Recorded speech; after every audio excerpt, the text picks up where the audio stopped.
Oh, tepuk tangan. Ampun. Top. Wis kena mayang kuwi, mayang.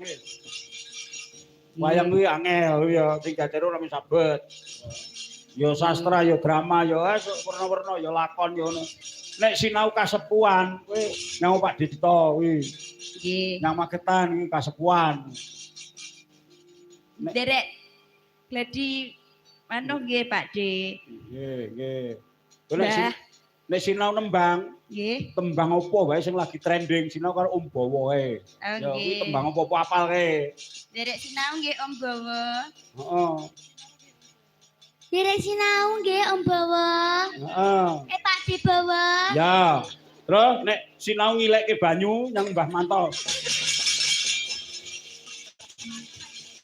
Piye? Ngilekke apa? Banyu.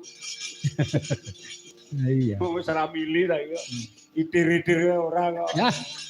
Jan arepe entoke royok wong blanduk. Ya ngono kuwi. Mulane kuwi wong tuwek yo semelek. Wis. Oke, leren nek kene yo, mungku nek kowe jan ya. Niki kula nggih. Nggih, nak. Matur nuwun. Sukses selalu. Pangestunipun. Nggih, ayo. Nurana kok.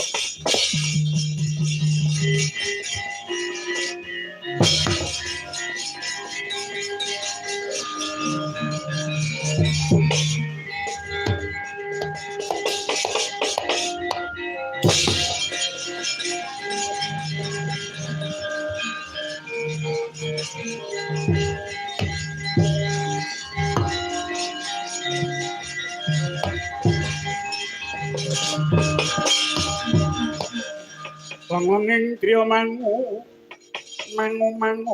kung kanduan rimang lirlena tanpa kanin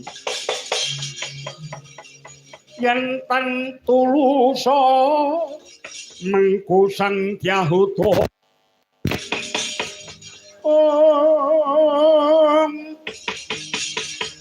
sang Bima wuwuse kang Rapo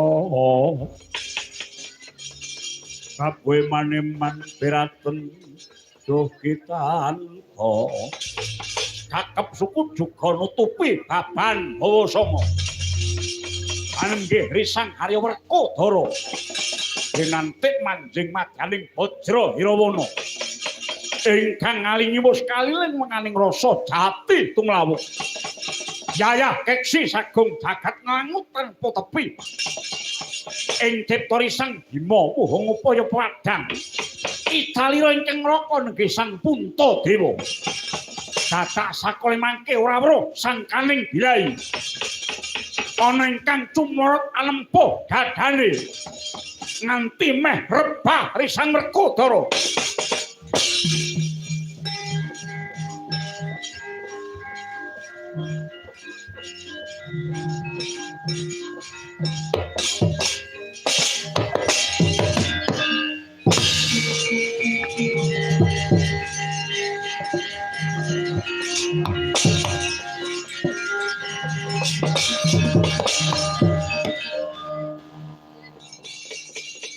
ora pati duka mono ana wong salah gawe nantang perkara karo Werkodara ing atase durung budhar nggonku samadhi palandine mbok balang tumbak